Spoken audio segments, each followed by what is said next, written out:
Dios los bendiga, hermanos, a cada uno de ustedes que están en esta tarde conectados a nuestro servicio de su gracia. Bienvenidos. Queremos empezar esta tarde con una lectura del Salmos 1. Vamos al Salmos 1 y vamos a empezar.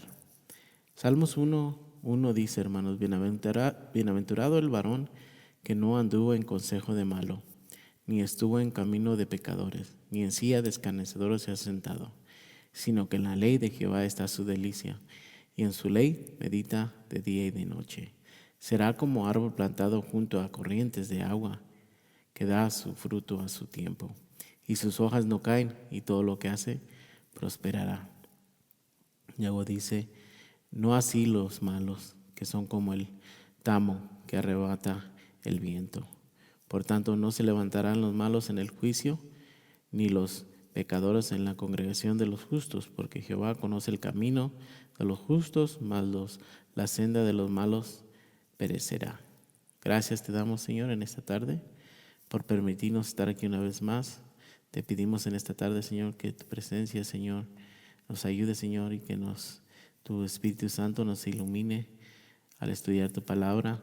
Y en este momento, al cantar estos cantos, Señor, que tu Espíritu Santo hable en nuestras vidas a través de sus cantos, y que cada uno de nosotros podamos darte honra y gloria en nuestros corazones, con nuestros labios, con nuestras manos, Señor. Glorifícate, Señor, y seas honrado en todo lo que hacemos. Gracias te damos en el nombre de Jesús. Amén. Bueno, en esta tarde vamos a cantar unos cantos, y vamos ahí donde está, con su familia, reunidos, alabe el nombre del Señor. Y este canto se llama Bello Señor.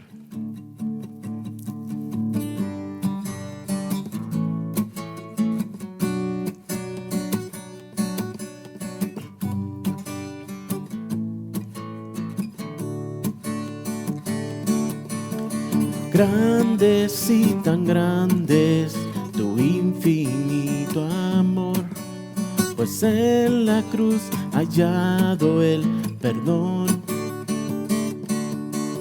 Mi mente y mi corazón no alcanzan a entender cuán bello y cuán glorioso eres tú. Yo te amo, mi Señor, te adoro, grande Dios, con toda mi alma yo te canto. Yo te amo, mi Señor, te adoro, grande Dios, con toda mi alma yo te canto. Con poder y resplendor los cielos llenas tú, tus grandes obras podemos ver. La gloria de tu majestad mi alma hace cantar. Cuán bello y cuán glorioso eres tú. Yo te amo, mi Señor, te adoro, grande Dios, toda mi alma yo te canto. Grandes y tan grandes tu infinito amor, pues en la cruz hallado perdón. Mi mente y mi corazón no alcanzan a entender cuán bello y cuán glorioso eres tú. Yo te amo, mi Señor, te adoro, grande Dios, toda mi alma yo te canto. Yo te amo, mi Señor, te adoro, grande Dios, toda mi alma yo te canto. Con poder y resplendor los cielos llenas tú, tus grandes obras la podemos ver. Gloria de tu majestad canta, mi alma hace cantar. Cuán bello y cuán glorioso eres tú. Yo te amo, mi Señor, te adoro, grande Dios. Toda mi alma yo te canto. Yo te amo, mi Señor, te adoro, grande Dios. Toda mi alma yo te canto. Abriste los ojos de mi corazón, me diste de tu gran amor. No hay nadie en el mundo tan bello como tú. Abriste los ojos de mi corazón, me diste de tu gran amor. No hay nadie en el mundo tan bello como tú. Yo te amo, mi Señor, te adoro, grande Dios. Toda mi alma yo te canto. Yo te amo, mi Señor, te adoro, grande Dios. Toda mi alma yo te canto.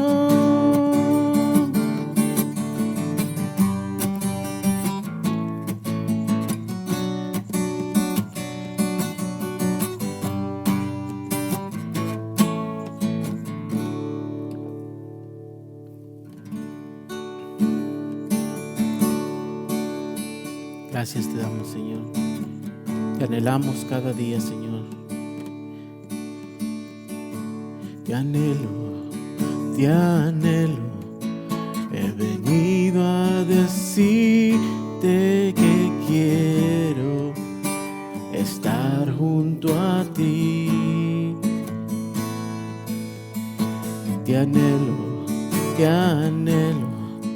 Solo puedo decirte yo quiero estar junto a ti. Otra vez. Te anhelo, te anhelo. He venido a decirte que quiero estar junto a ti. Te anhelo, te anhelo. Solo puedo decirte yo quiero estar junto a ti.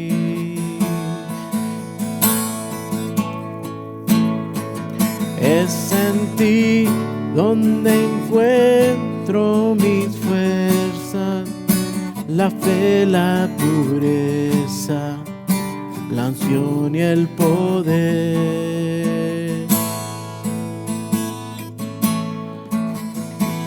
Junto a ti se deleita mi alma. Solo quiero mirarte y escucharte hablar. Es en ti donde encuentro mi fuerza, la fe, la pureza, la unción y el poder. Junto a ti se deleita mi alma.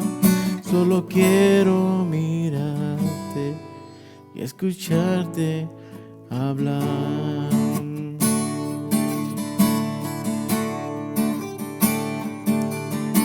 Te anhelo, te anhelo. He venido a decirte que quiero estar junto a ti. Te anhelo, te anhelo.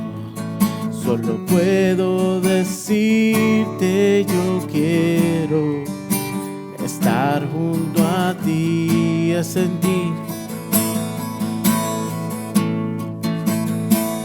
Es en ti donde encuentro mi fuerza, la fe, la pureza, la unción y el poder. ti se deleita mi alma. Solo quiero mirarte y escucharte hablar. Es en ti donde encuentro mi fuerza, la fe, la pureza, la unción y el poder.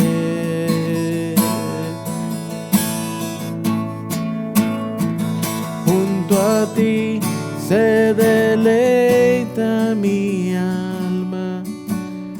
Quiero mirarte y escucharte hablar.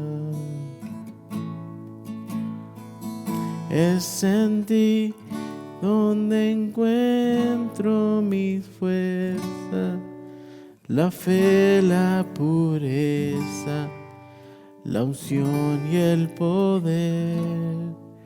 Junto a ti se deleita mi alma.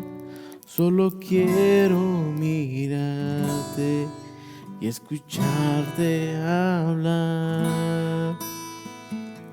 Es en ti donde encuentro mi fuerza, la fe, la pureza, la unción y el poder.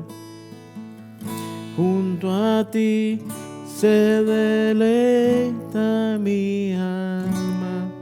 Solo quiero mirarte y escucharte hablar.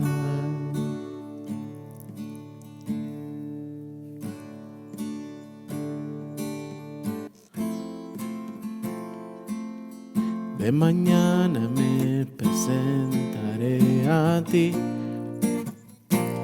Esperaré.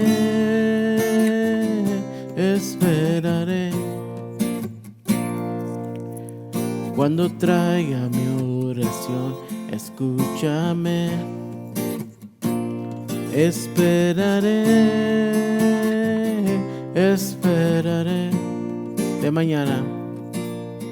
De mañana me presentaré a ti.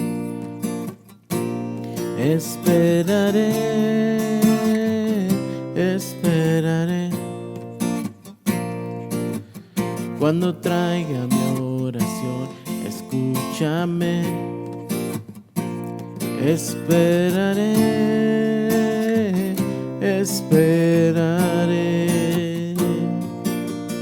Tú eres santo, apartado del mal, pero grande el misericordia. Tú eres santo, apartado del mal, pero grande el misericordia. Vendré a tu casa y te adoraré. Vendré a tu casa, me postraré por la abundancia de tu misericordia y el favor inmerecido de tu amor. Vendré a tu casa y te adoraré. Vendré a tu casa, me postraré por la abundancia de tu misericordia y el favor inmerecido de tu amor. De mañana me presentaré a ti. Esperaré.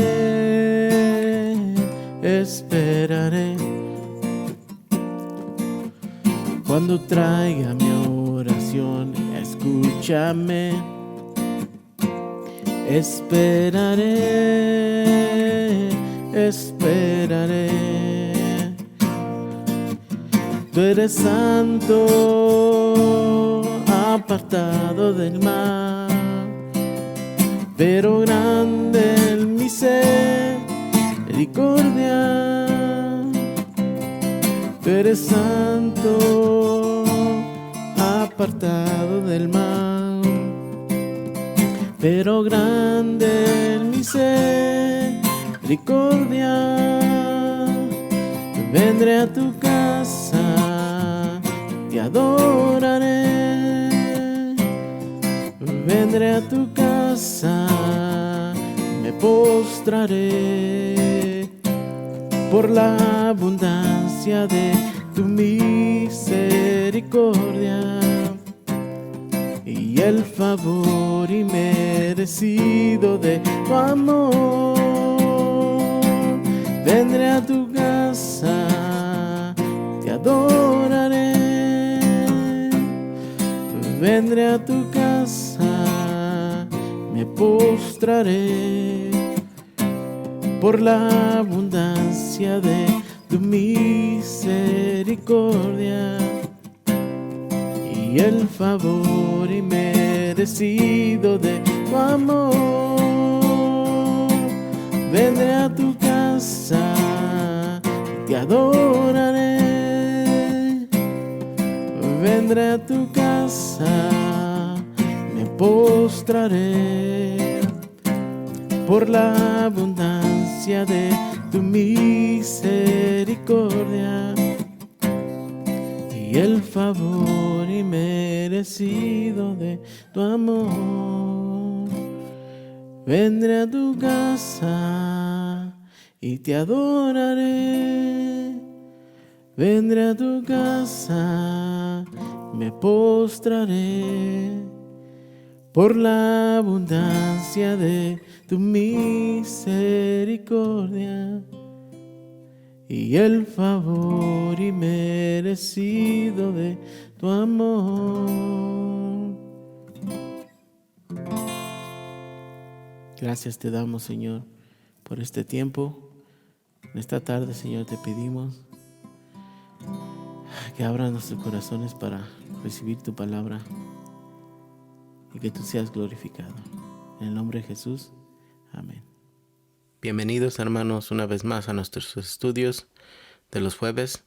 Gracias a Dios podemos estar una vez más aquí, reunidos, conectados a través de estos medios. Y vamos a hacer una breve oración y vamos a empezar nuestra clase de hermenéutica una vez más. Y inclinando nuestro rostro vamos a orar. Padre, en esta tarde gracias te damos por permitirnos estar reunidos a través de estos medios, y te pido en esta tarde, Señor, que al abrir tu palabra abras nuestro entendimiento. Ayúdanos, Señor, a poder ser buenos discípulos de tu palabra, a aplicarla a nuestras vidas y llevarla a cabo. En esta tarde te honramos, te glorificamos, te pedimos, Señor, que nos ayudes a entender lo que vamos a estudiar. En el nombre de Jesús, amén. Bueno, hermanos, continuamos con nuestro estudio de la hermenéutica. Esta es la parte 12 y vamos a continuar, y en esta tarde vamos a estar, el tema es observación, y vamos a estar observando el dato central de los pasajes. Es el dato central de los pasajes. Ahora vamos a hacer un repaso de lo que hemos visto. Estamos viendo esta clase de hermenéutica que viene siendo la ciencia que nos ayuda a darle una mejor interpretación a la palabra de Dios. Y hablamos de que la hermenéutica la estudiamos en 3 partes. Y la primera parte era la observación, la segunda es la interpretación y la tercera es la aplicación. Algo muy importante que se debe hacer para dar una correcta interpretación a la palabra de Dios. Observar bien para interpretar bien y aplicar bien, es lo que debemos hacer. Observar bien para interpretar bien y aplicar bien. Y vamos en la observación es lo que estamos viendo. Continuamos ese tema de la observación y hemos visto 2 puntos básicos. Dijimos que lo primero que tenemos que observar cuando estamos estudiando un pasaje son los contextos. Y ya hemos visto aquí que hay 2 clases de observación o contextos que tenemos que ver. Es la observación general del contexto y la observación específica del contexto. Una vez más, la observación general del contexto y la observación específica del contexto. Y la número 1, el contexto general, ¿qué era eso? Y vimos que es observar quién es el autor, la fecha, destinarios y propósito del tema y el tema principal del libro. Esto es el contexto general. Ahora, luego tenemos el contexto específico, que quiere decir que necesitamos observar los pasajes antes y los pasajes después para poder ver, encontrar más o menos de dónde empieza el tema de los versos o textos que estás estudiando. También en el punto número 2 vimos que cuando estás estudiando un pasaje tienes que observar qué clase de literatura estás estudiando y no solo el contexto, ¿verdad? Y vimos los diferentes tipos de literatura que se encuentran en la palabra de Dios. Y vimos que hay la literatura narrativa histórica. Y vimos también literatura que se llama figurada. Y esto no lo puedes considerar histórico, narrativo, aquello que es figurado. O si estoy leyendo algo histórico, narrativo, no puedo interpretarla de una manera figurada porque esto va a enseñar algo que está equivocado. Tenemos que tener cuidado con eso cuando estás leyendo algo que es histórico o narrativa histórica o literatura figurada.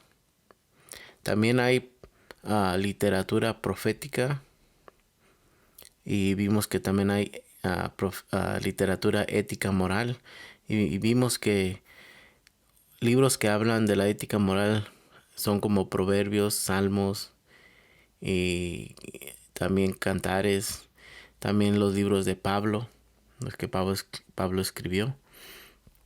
Esos son literatura ética moral. Luego hay literatura parabólica, apocalíptica, esta es literatura que habla de eventos futuros. Hay literatura poética. Esto viene siendo libros como Job, Salmos, Eclesiastés, Cantar de Cantares. Esto es algo muy importante observar. ¿Qué clase de tipo de literatura estoy leyendo cuando estoy estudiando la palabra de Dios para poder enseñarla bien y interpretarla bien? Ahora vamos a ver el tercer punto de la observación. Recuerde que todavía estamos en la observación. Para poder interpretar bien, tenemos que observar, este es el punto número 3, tenemos que observar el dato central del pasaje. Una vez más, punto número 3 es observar el dato central del pasaje. Ahora, cuando estamos observando un pasaje y queremos saber cuál es el dato central del pasaje, tenemos que hacer cuatro cosas. Entonces, ahora, si usted está estudiando un pasaje, al estudiarlo, tiene que hacer estas 4 observaciones. Y tenemos que hacer el trabajo. Recuerde que hay que ser buenos detectives para luego interpretar bien. Porque se acuerda, el detective no solo llega y empieza a hacer conclusiones, sino que está allí horas y días y en veces hasta noches y muchos días con su lupa ahí viendo todo detalle para poder llegar a una conclusión. Entonces nosotros también tenemos que ser buenos detectives cuando estudiamos la palabra de Dios. Entonces el punto número 1 que tenemos que hacer cuando queremos ver el dato central del pasaje, punto número 1, escríbalo, es las circunstancias. ¿Cuáles son las circunstancias que rodean el pasaje? Una vez más, las circunstancias que rodean el pasaje. Número 2, usted va a observar las personas o los personajes que participan. Número 3, usted va a ver, aquí es el dato central del pasaje. Y cuando hablamos del dato central del pasaje, hermanos, esto quiere decir qué es lo más importante del texto. Dato central del pasaje quiere decir qué es lo más importante del texto. Número 4, ¿cuál es la...? Y aquí puede usted dividir el 4 en 4A y 4B, porque son dos puntos pero que caen en el mismo punto de número 4. Puede poner 4A es la causa y 4B puede ser los efectos, causa y efectos que tiene el pasaje que está estudiando. Ahora, lo que vamos a hacer en esta tarde para poder entender mejor, porque no sé si usted, pero yo viendo ejemplos es como aprendo. Y vamos a ver unos cuantos ejemplos en esta tarde para poder entender esto mejor, cómo hacer este trabajo del dato central del pasaje, cómo poder llegar a ese punto. Entonces vamos a ver un primer ejemplo. Vamos a ir a Mateo 16, 13 al 20. Mateo 16, 13 al 20.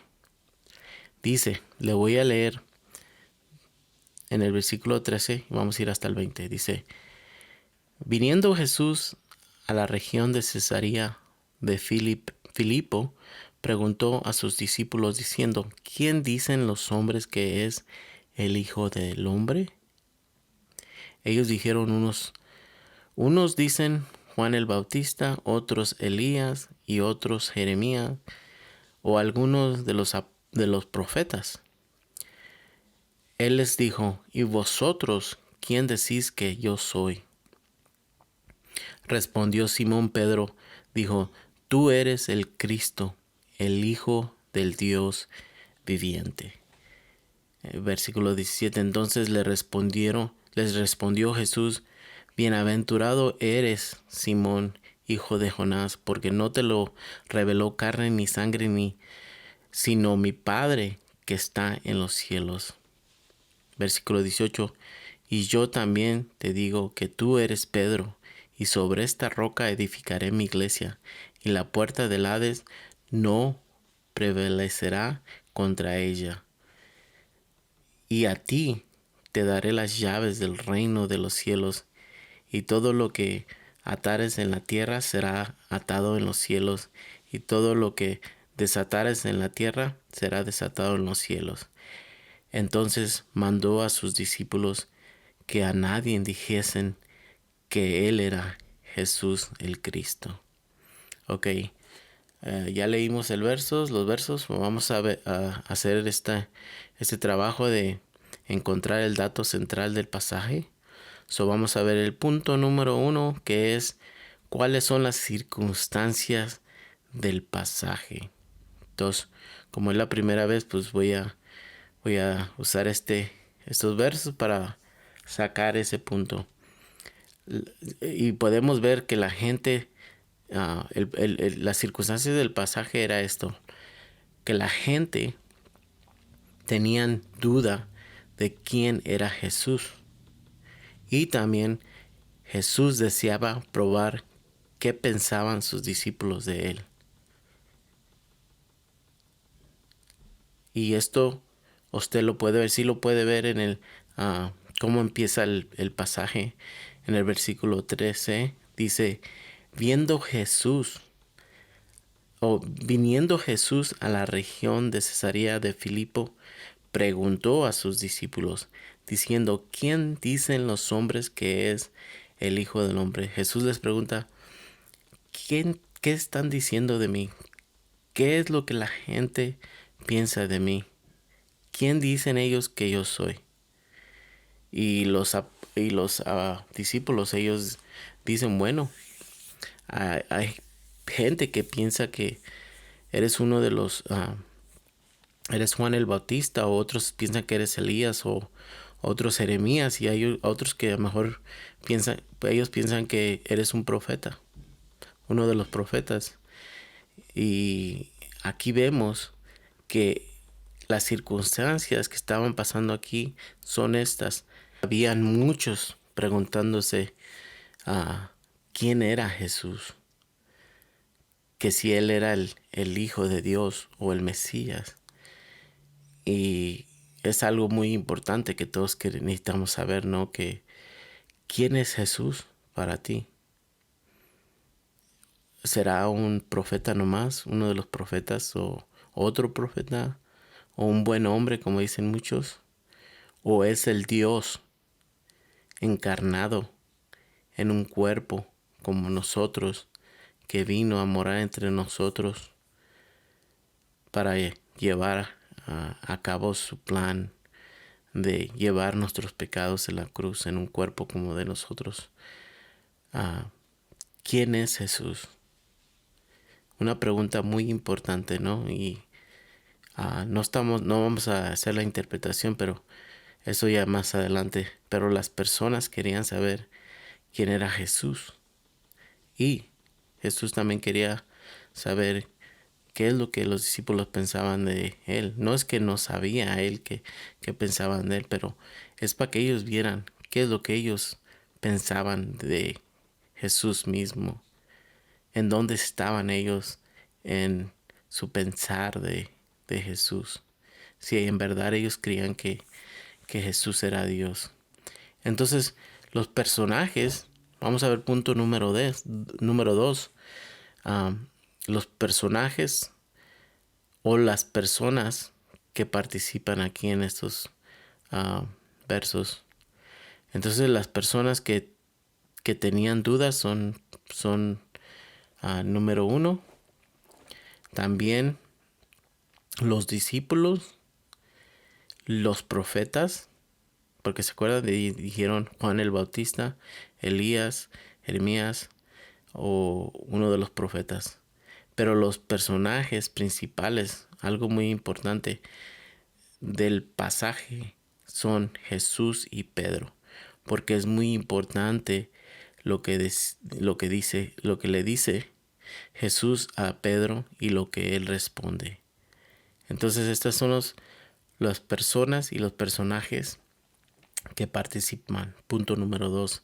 Entonces, esto es algo que cuando usted está leyendo el pasaje necesita observar bien los nombres de cada persona. Y en veces yo hasta algo que me gusta hacer es qué quiere decir cada nombre de estas personas. Esto si usted ya quiere irse más allá y estudiar los nombres, porque los nombres en la Biblia tienen mucho significado. En veces hablan de las circunstancias que están pasando alrededor. Entonces, si lo quiere hacer, pues puede usar también el diccionario griego o hebreo. Ahora vamos a ver el punto número 3 de este pasaje, que viene siendo el dato central del pasaje. ¿Qué es lo más importante? Y esto usted lo puede encontrar en el versículo 16 y 17, que dice, respondiendo Simón Pedro dijo, tú eres el Cristo, el Hijo del Dios viviente. Entonces Jesús le dice, entonces le respondió Jesús, dice aquí, bienaventurado eres Simón, hijo de Jonás, porque no te lo reveló carne ni sangre, sino mi Padre que está en los cielos. Entonces ¿Cuál es el dato central? El dato central del pasaje viene siendo la confesión de Pedro, reconociendo que Él es el Hijo del Dios viviente. Ahora, ¿cuál es la causa? La causa en este pasaje viene siendo Cristo. Porque si usted ve el versículo 18, dice yo también te digo que tú eres Pedro y sobre esta roca. ¿Y quién es la roca? Sobre esta roca edificaré mi iglesia, dice. Y las puertas del Hades no prevalecerán contra ella. Cristo es la roca, la roca principal, dice la palabra de Dios. Y luego también el fundamento sabemos que son los apóstoles y nosotros estamos construyendo arriba de ese fundamento la iglesia del Señor. Y también ahora vamos a ver cuáles son los efectos. Ya vimos el 4a, que es la causa, y ahora el 4b, que viene siendo los efectos. Y esto es, los efectos usted la puede ver en el 4, al final del versículo, el versículo 18. Ahí donde leímos también dice que las puertas, este es el efecto de que Cristo es la roca, pero el efecto va a ser que las puertas del Hades no van a prevalecerán contra ella, porque Cristo es la roca. ¿Y quién puede contra nuestro Señor? Nadie. Entonces, ¿qué tipo? También es algo que tenemos que ver. ¿Qué tipo de literatura es esta de estos versículos? Entonces, este tipo de literatura es narrativa histórica. Ahora, con un poco de lenguaje figurado. ¿Cuál es el lenguaje figurado aquí? Viene siendo las puertas del Hades. Es un lenguaje figurado. Entonces es narrativa histórica con un poco de lenguaje figurado. Ok, y esto es lo que se debe observar para sacar el dato central de un pasaje. Entonces, ahora vamos a ver otro ejemplo. Vamos a ver Juan capítulo 10. Acompáñeme allí con su Biblia. Y vamos a ver el versículo 1 hasta el 10. Versículo 1 al 10.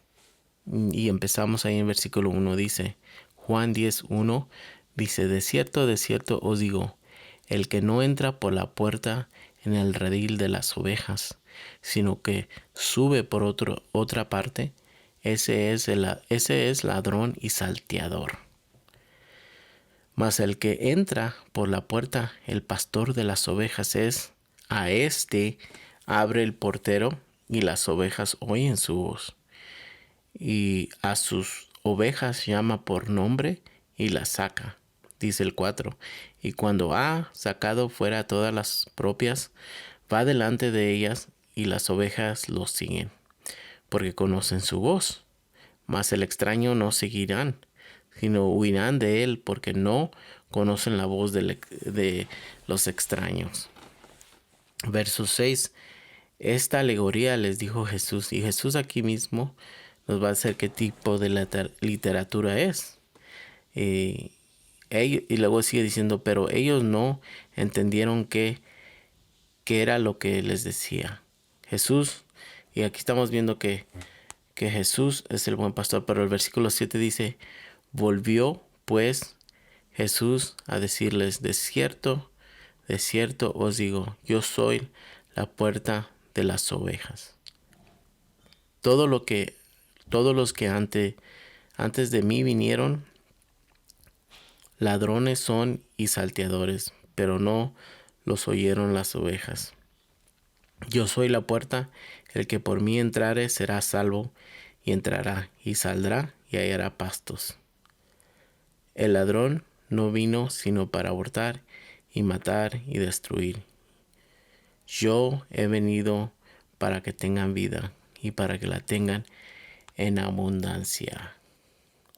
Y ahora este versículo número 10, el ladrón no vino solo para hurtar, matar y destruir. Muchos piensan que aquí está hablando del diablo. Eso es automáticamente lo que se nos ha enseñado cuando escuchamos a alguien decir, a un pastor o decir que el diablo vino a matar, hurtar y destruir. Pero si usted lee el contexto, se va a dar cuenta que no está hablando del diablo. Aquí nunca mencionó el diablo. Ahora, yo lo puedo decir que usted se puede regresar hasta el capítulo 8 y le puedo decir que toda mentira, toda matancia, toda cosa que es mala, sí viene del diablo, porque él es el mentiroso desde el principio. Él es el padre de mentiras. Él es vino nomás a matar, a destruir. Sí, podemos decir eso, pero si usted lee el contexto bien y hace estas 4 puntos y saca el dato central, se va a dar cuenta que aquí no se refiere al diablo. Entonces vamos a ver eso ahorita. Entonces primero les quiero preguntar, ¿qué tipo de literatura es esta? Y si usted dijo figurada, está correcto. La mayoría de este pasaje es figurada. Ahora, ¿cuáles son? El punto número 1, ¿cuáles son las circunstancias del pasaje? Circunstancias del pasaje. Aquí tendríamos que aplicar algo que ya aprendimos que es, y esto es para entender las circunstancias. Algo que tenemos que hacer es, usar una de las cosas que ya aprendimos, que es la observación específica. ¿Que viene siendo qué? Viene siendo estudiar el pasaje antes y después. Y aquí vamos a estar viendo el pasaje antes para poder concluir qué son las circunstancias. Entonces tenemos que ver el número 9. El número 9 nos dará las circunstancias del capítulo 10. Entonces le voy a dar un repaso del 9 para que entiendamos mejor las circunstancias de eso. Entonces aquí en el 10 vemos, empieza que del buen pastor, va a hablar del buen pastor, de lo que acabamos de leer. Pero en el 9 Jesús va saliendo del templo. ¿Por qué va saliendo del templo? Porque los religiosos lo querían matar. Porque decía que él era antes de Abraham y lo persiguieron, lo querían matar. Y al salir corriendo él, salió del templo y vio a un hombre que estaba ciego desde nacimiento. Jesús lo escupe en la tierra y hace lodo y se lo unta en los ojos a este hombre ciego y lo manda a lavarse al estanque de Siloé.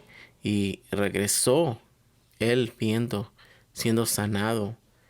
Entonces lo que conocían a este hombre preguntaban, ¿qué no este es el hombre que mendigaba allá fuera del templo? Unos decían, parece que es. Otros decían, no, no es. Se parece. Pero él les dijo, sí, yo soy él. Soy él, el mismo. El mismito, decía él. No dijo eso, pero dijo, yo soy. Yo soy el que pedía dinero fuera del templo, que estaba ciego. Entonces, ¿qué hicieron? Lo llevaron con los fariseos. Luego los fariseos lo interrogaron. Y lo interrogaron porque lo que hizo Jesús era en el día del sábado. Y estos hombres fariseos ya saben cómo se ponen cuando hacen algo el sábado. Y le preguntaron, ¿quién te sanó? ¿O qué piensas de este hombre que te sanó? Y él dijo, pues yo pienso que es un profeta. Ellos no creían que había estado ciego ah, que se fueron hasta llamar a los padres de este hombre porque no creían que estaba ciego y que alguien lo había sanado. Y le preguntaron otra vez, le preguntaban, ¿quién te sanó? ¿Y qué crees de este hombre que te sanó? Y él le pregunta, él le dice a estos hombres, a los fariseos, ustedes también, yo creo, me preguntan porque quieren ser sus discípulos también, ¿no? Y no, se enojaron. ¿Y qué hicieron? Expulsaron a este hombre del templo por nomás la injusticia de estos hombres religiosos contra este hombre que había sido ciego desde nacimiento y nomás por haber sido sanado, lo echaron fuera de la sinagoga y Jesús escuchó que lo habían echado del templo y lo encontró y ah, le preguntó en el versículo 35. Oye, oyó Jesús, dice, que lo expulsaron y hallándole le dijo, ¿crees tú en el Hijo de Dios? Respondió él y dijo, ¿quién es, Señor, para que crea en él? Le dijo Jesús, pues le has visto y el que habla contigo, él es. En el versículo 38 dice, y le dijo, creo, Señor, y él dijo, creo, Señor, y le adoró. Dijo Jesús, para juicio he venido yo a este mundo para que los que no ven, vean, y los que no vean sean cegados. Entonces algunos de los fariseos que estaban con él, al oír esto, le dijeron, ¿acaso nosotros somos también ciegos? Jesús les respondió, si fuerais ciegos, no tendrías pecado, mas ahora, porque dicen ustedes vemos, pues vuestro pecado permanece. Ellos no reconocían que estaban ciegos. Ellos se sentían que estaban bien y no reconocían que eran pecadores.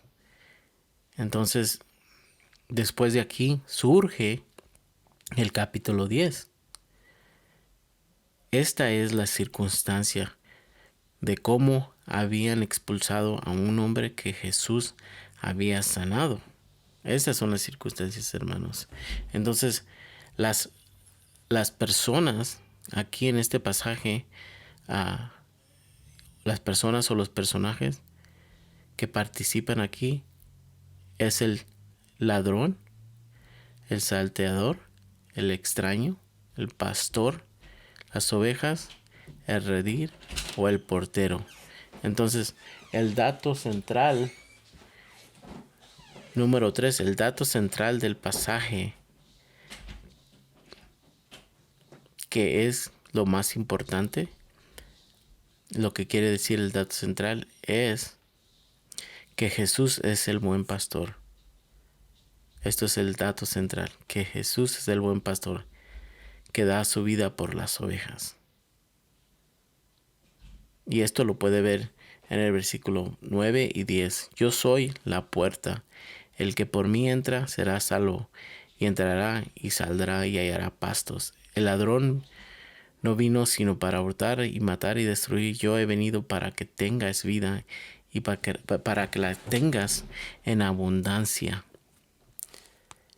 Ahora, ¿cuál es el número 4 que viene siendo la causa de este pasaje? ¿Qué viene siendo la causa? Viene siendo Jesús. Porque, ¿qué hicieron los religiosos?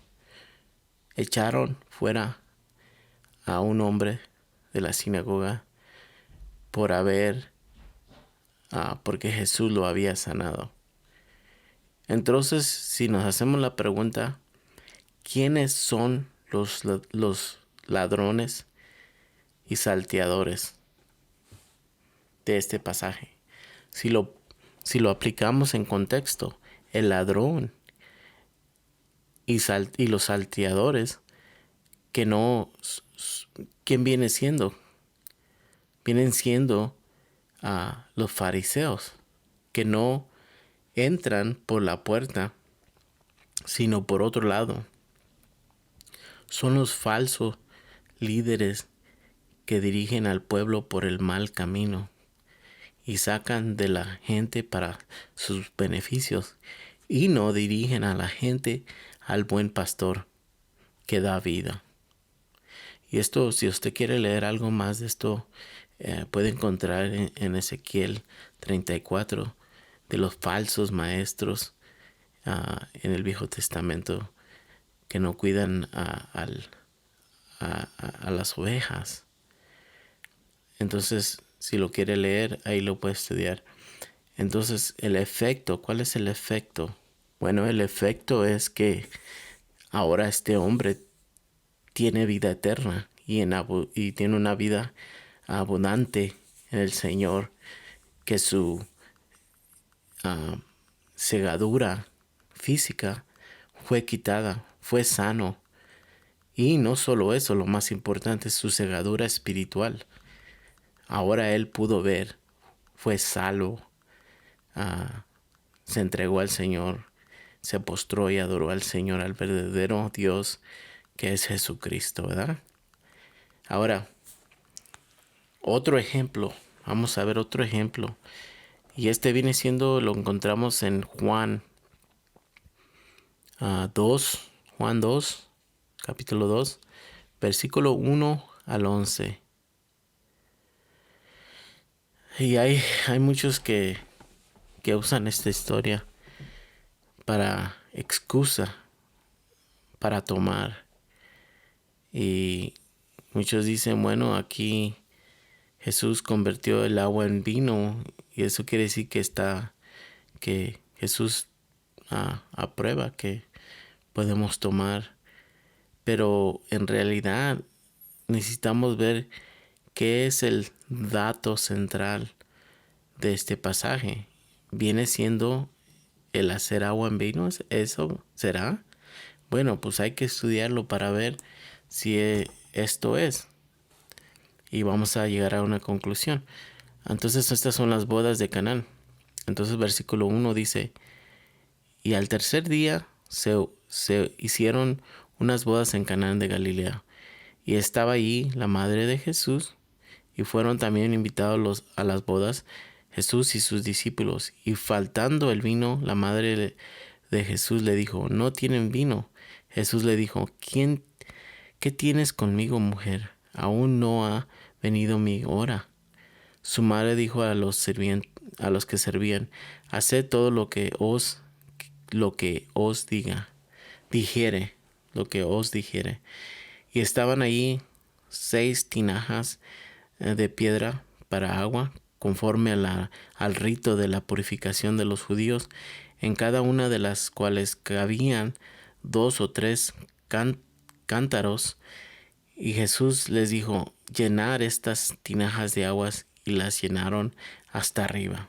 El versículo número 8 dice, entonces les dijo, sacad ahora y llevadlo al maestresala. Y se lo llevaron. Cuando el maestresala probó el agua hecha vino, sin saber él de dónde era, aunque sabían los sirvientes que había sacado el agua, llamó al esposo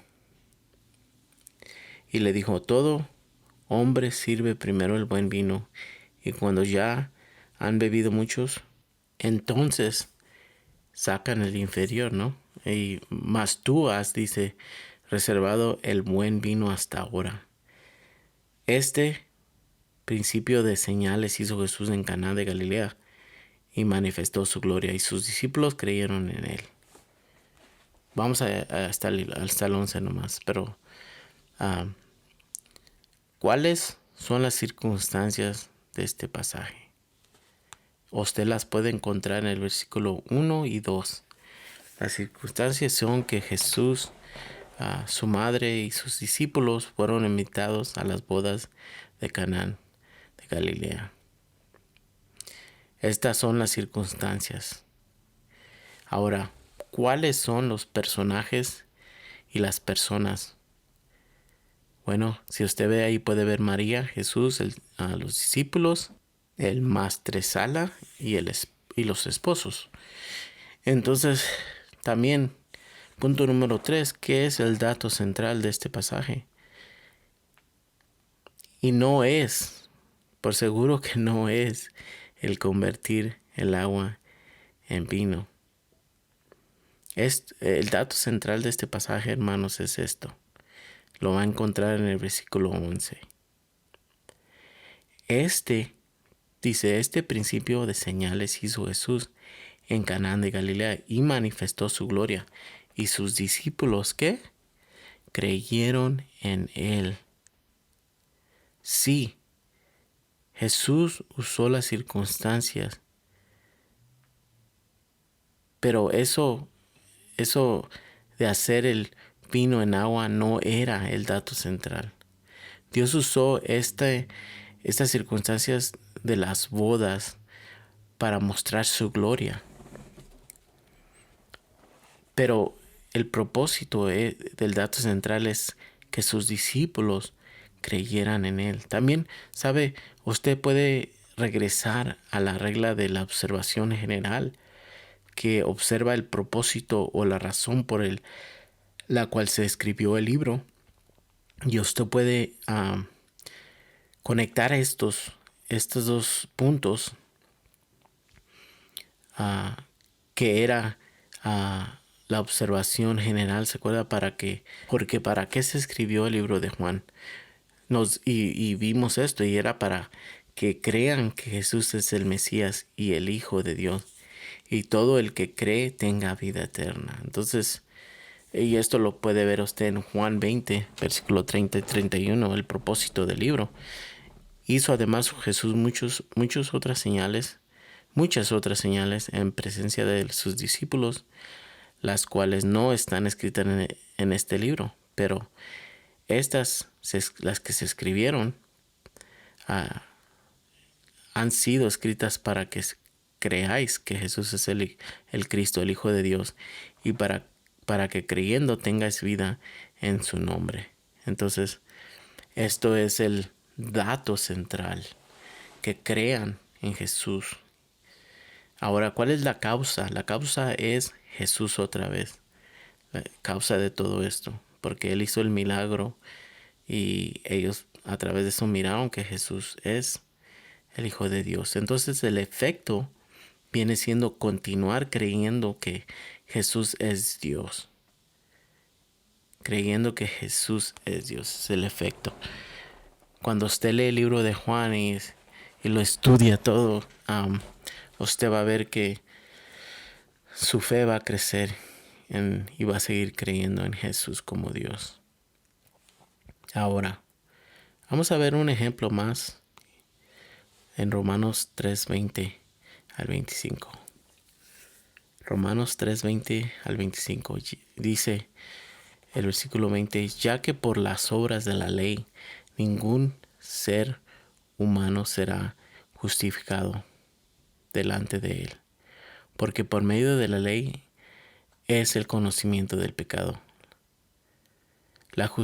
Y luego dice el versículo 21, pero ahora, aparte de la ley, se ha manifestado la justicia de Dios, testificada por la ley y por los profetas. La justicia de Dios por medio de la fe en Jesucristo para todos los que creen en Él, porque no hay diferencia, por cuanto todos pecaron y están destituidos de la gloria de Dios, siendo justificados gratuitamente por su gracia, mediante la redención que es en Cristo Jesús, a quien Dios puso como propiciación por medio de la fe en su sangre, para manifestar su justicia a causa de haber pasado por alto en su paciencia los pecados pasados. Entonces, punto número uno, o bueno, antes del punto número uno, ¿qué clase de literatura es esta? Entonces, esta no la apuntamos cuando estudiamos literatura, pero esta literatura viene siendo, hermanos, literatura didáctica. Literatura didáctica. ¿Por qué es didáctica? Porque es doctrina. Porque nos enseña doctrina. Y todo aquello que nos enseña doctrina es literatura didáctica. Entonces, ¿cuáles son las circunstancias de este pasaje? Entonces, hay que recurrir al contexto o la observación específica del contexto otra vez, como ya lo hicimos en una. Pablo acaba de expresar cuál es la condición de todo hombre. Es decir, seas judío, gentil, ¿qué hay en común de todos nosotros como hombres? Ambos